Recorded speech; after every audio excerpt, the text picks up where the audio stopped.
Olá, me chamo Ana Carolina Gomes Colares, sou aluna de iniciação científica do Grupo Interdisciplinar de Estudos sobre Segurança Alimentar e Nutricional, GESAM.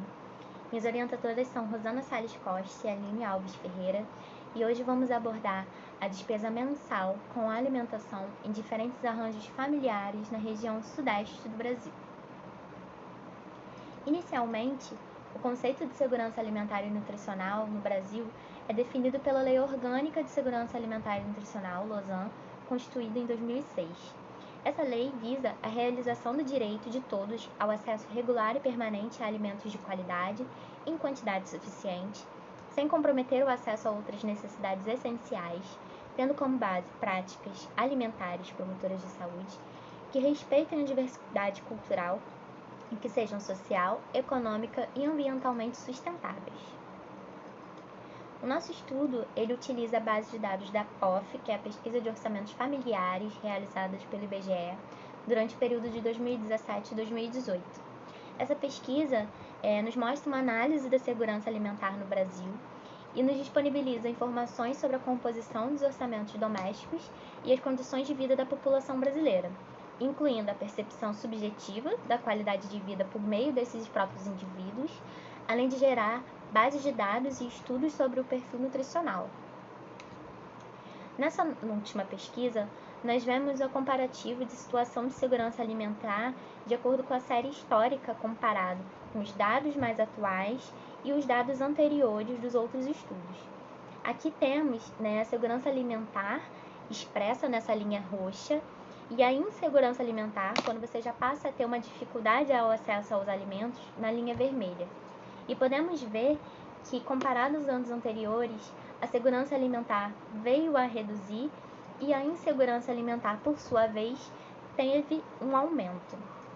E dentro dessa insegurança alimentar, nós temos 3 graus diferentes, Os nossos dados nos mostram que 56 milhões desses domicílios estão em insegurança alimentar leve, 18,6 milhões desses domicílios já mostram uma preocupação com o que vai alimentar, mostrando uma insegurança alimentar moderada, e 10,3 milhões desses domicílios já se encontram numa insegurança alimentar mais grave, atingindo assim até mesmo as crianças desse domicílio.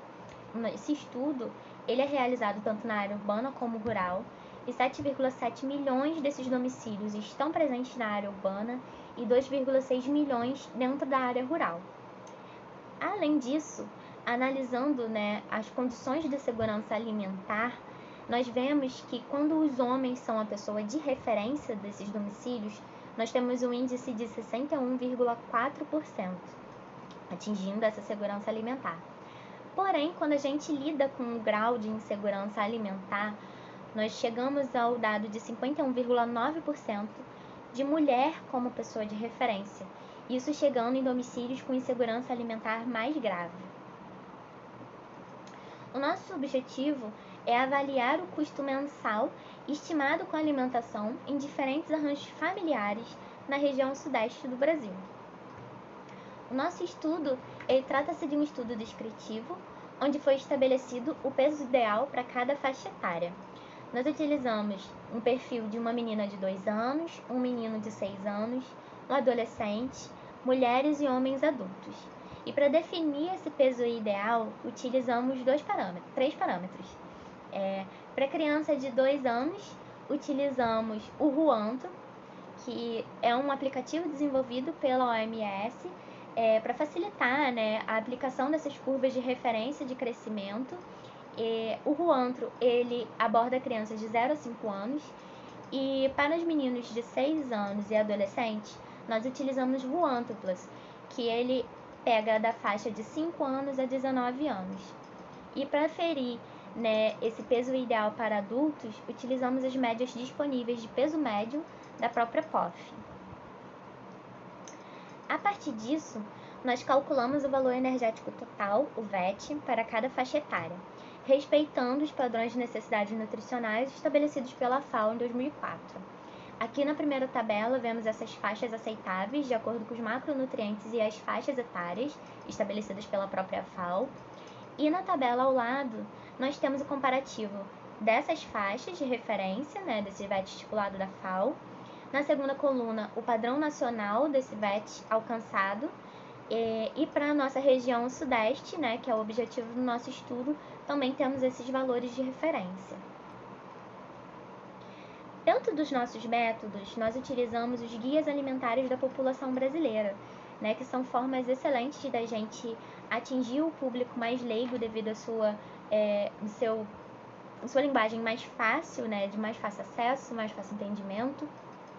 É um guia totalmente acessível, disponível pela internet.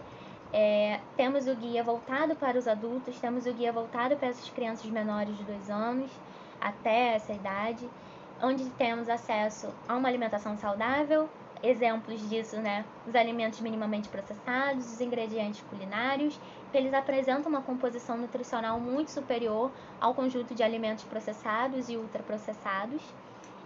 E além disso, utilizamos os dados de consumo e aquisição dos alimentos da própria POF. A partir disso, nós resgatamos esses padrões culturais regionais, né, da própria região sudeste, e a partir disso nós formulamos o nosso cardápio. Foi extraído do banco de dados da POF o valor de cada alimento utilizado nos cardápios e calculamos o custo diário e o custo mensal com a alimentação. Utilizamos o programa Stata. Aqui está um exemplo, né, da elaboração do nosso cardápio, onde respeitamos os padrões culturais, a alimentação saudável, mas acima de tudo também a alimentação acessível a essas famílias, onde temos exemplos de pão de queijo, mingau de aveia, o pãozinho com ovo e café. Temos também um pratinho da criança, né, menor de 2 anos, a salada, o suco de frutas e um PF, vamos dizer assim, um prato feito, né, mais acessível. É importante ressaltar que nós estabelecemos 6 refeições diárias, né, para essas faixas etárias. E quem são, né, nossos arranjos familiares analisados? Temos aqui um casal sem filhos, um casal com uma criança de 2 anos e um casal com uma criança de 2 anos, uma criança de 6 anos e um adolescente. Dentro da nossa região sudeste, o IBGE nos mostra que temos um total de domicílios de 30.053, sendo eles 20.682 em segurança alimentar e 9.371 já apresentando algum nível de insegurança alimentar. Os nossos resultados, comparado ao comprometimento do salário mínimo, né, da época referente ao período de 2017 a 2018, que era de 954, nós temos o comparativo desse gasto mensal, desses perfis familiares e esse comprometimento.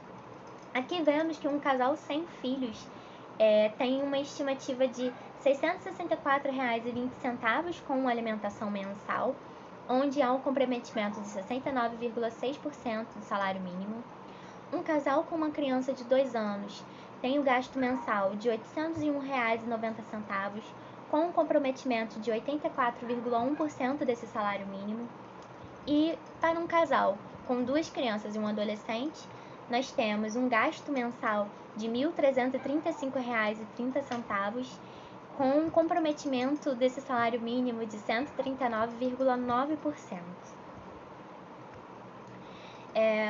De acordo com a Camila Aparecida, né, de 2015, o custo para manter uma alimentação saudável é, por muitas vezes, inacessível para a população em situação de vulnerabilidade social e renda no Brasil. Parando para pensar nos outros gastos, né, além dessa despesa com a alimentação, nós temos também a habitação, nós temos o transporte, nós temos assistência à saúde, que o próprio IBGE nos mostra que são gastos mais expressivos e comparado com a alimentação é algo preocupante realmente. E considerando, né, o salário mínimo daquela época de R$ 954, nós observamos que quanto maior a composição familiar, maior o custo com a alimentação. O custo com a alimentação saudável para o terceiro arranjo familiar ultrapassou o valor do salário mínimo, e quanto maior o percentual de gasto comparado ao salário mínimo, mais comprometida estará a qualidade da alimentação dessa família. Aqui estão nossas referências. E é isso, gente. Muito obrigada.